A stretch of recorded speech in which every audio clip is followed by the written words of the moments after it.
Picture चालू करो बे। ठीक है, आशुतोष रंका हमारे साथ जुड़े हुए हैं। आशुतोष, आपके साथ क्या हो गया जयपुर के भीतर? क्योंकि जो जंतर मंतर की आग है वो अभी भी चल रही है और जयपुर में भी दिखाई दिया, और आज राहुल गांधी वहां पर धरने पर बैठे हुए, अभी वहां पर एफआईआर दर्ज हो रही है जो 20 तारीख को वहां पर पैलेट गन चलाई गई थी। ये देखिए साहिल जी, आज जयपुर की जो घटना हुई है, और हम लोग अगेन नरेटिव्स पे बात नहीं करते हैं, हम फैक्ट्स पे बात करते हैं। जो एक्चुअल वीडियोस हैं हम सिर्फ उन्हीं पे बात करना पसंद करते हैं।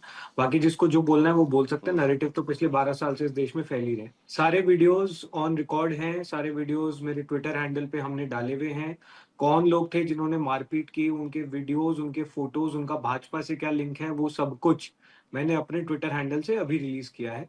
बहुत कोऑर्डिनेटेड अटैक था, बहुत प्लान्ड अटैक था। वहां पर मेरे पहुंचने से पहले हमारे कुछ टीम के साथी पहुंचे हुए थे, उनके साथ ऑलरेडी ये धक्का मुक्की मारपीट हुई थी। हमने पुलिस को इस बारे में इत्तला भी दी थी, इन्फॉर्म भी किया था कि इस तरह का वहां पे कुछ प्लान किया जा रहा है। उसके बावजूद हमारे जाने के बाद पूरी नेशनल मीडिया की मौजूदगी में सरेआम वहां पर मारपीट होती है। मेरी शर्ट फाड़ी गई, हमारे 2-3 वॉलंटियर्स को गिरा गिरा कर उन्होंने मारा है। एक का हाथ टूटा है, उसकी अभी सर्जरी चल रही है, मैं अभी खुद हॉस्पिटल से आ रहा हूँ। 2-3 वॉलंटियर्स को वहां पे उन्होंने मारा।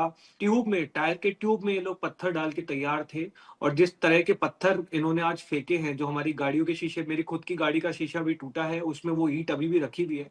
आप उसको देखेंगे, उसका साइज देखेंगे ना, तो उससे क्लियर होगा कि मतलब जान लेने के लिए लोग आज रेडी खड़े थे। कौन है ये लोग, कहां से आते हैं ये?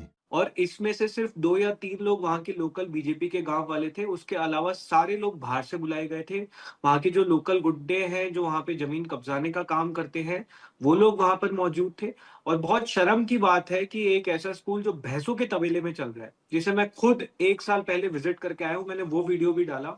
वो स्कूल हम सिर्फ ठीक कराने की बात कर रहे थे। ये लोग इस लेवल पर गिर चुके हैं कि भैंसों के तबेले में स्कूल चलता रहे, उसकी कोई दिक्कत नहीं है, लेकिन वो स्कूल ठीक ना हो जाए, कोई उस स्कूल को ठीक करने की बात ना करे, ऐसे व्यक्तियों को हम मारने के लिए तैयार हैं। इस लेवल पे बीजेपी गिर चुकी है, पूरा देश देख रहा है।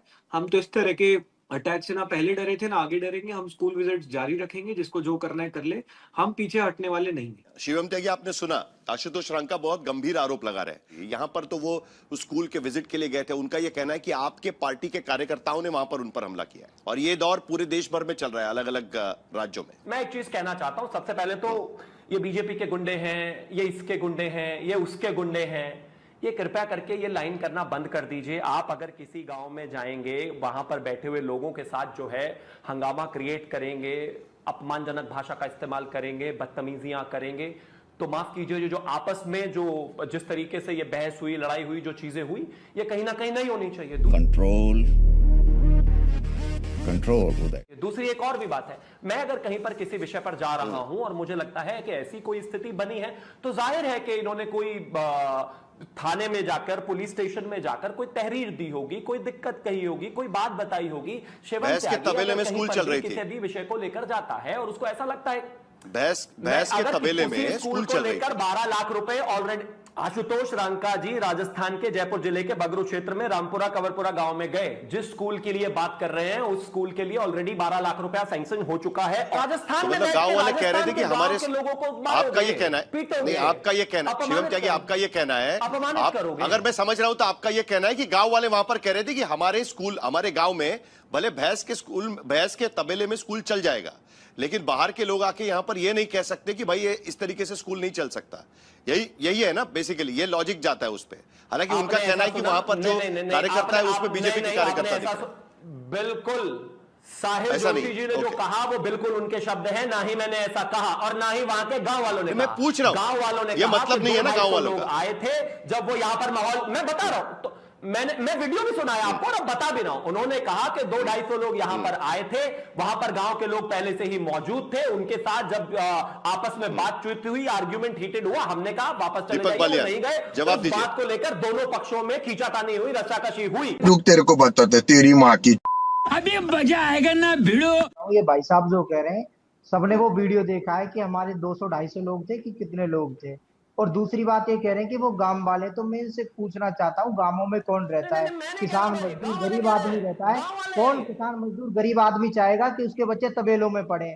और ये जो कह रहे हैं कि वहाँ सेंसन हो चुका है, तो पिछले साल मैं और आशुतोष जी, रेखा शर्मा जो सांगानेर से ही है, हम सब लोग वहां गए थे 1 साल पहले, वहां पहले भी वही स्थिति थी, उसी तबेले में पहले भी बच्चे पढ़ रहे थे और आज भी बच्चे वहीं पढ़ रहे हैं। आज हम फिर से वहां जा रहे थे हमारे साथी, और ये जो अभी इन्होंने एक बात और कही थी महिलाओं के सम्मान की, कि महिलाओं पर अत्याचार हुए, हम पहले भी महिलाओं के लिए बोले थे कि महिलाओं पर जो अत्याचार हुए वो किसी भी सूरत में बिल्कुल बर्दाश्त करने लायक नहीं है, वो बहुत निंदनीय है।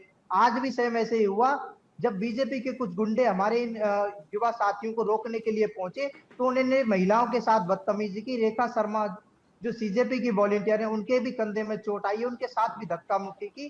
तो ये महिलाओं के सम्मान की बात है, बीजेपी के लोग बिल्कुल ना करें, क्योंकि ये इन लोगों के लिए महिला सम्मान का कोई मतलब नहीं बनता है।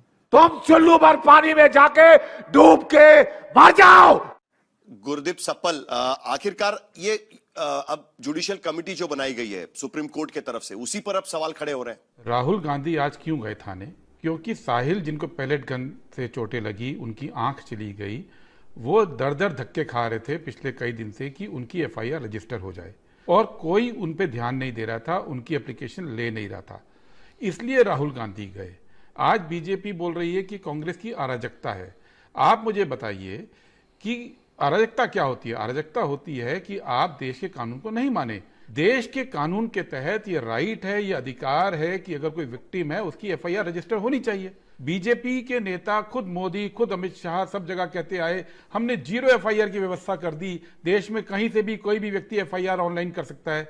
और यहां एक व्यक्ति की आंख चली गई, उसके शरीर छलनी हुआ पड़ा है, उसको एफआईआर आप करने नहीं देंगे। और ये जो बात बोली कि सुप्रीम कोर्ट ने कमेटी बना दी, सुप्रीम कोर्ट की कमेटी तो कल आई, ये तो पिछले कई दिनों से धक्के खा रहे हैं, कई हफ्तों से धक्के खा रहे हैं, तब क्यों नहीं किया? आज कमेटी का आप बहाना लेंगे। तीसरी बात, कमेटी ने तो कल अपने आदेश में स्पष्ट कहा कि दिल्ली पुलिस स्वतंत्र है अपनी जांच को जारी रखने के लिए और अपनी कार्रवाई को जारी रखने के लिए। कमेटी ने वो रोकी नहीं है, तो फिर दिल्ली पुलिस ये क्यों नहीं ले रही है आज, ये मुझे बताइए। और एफआईआर तो बहुत दूर की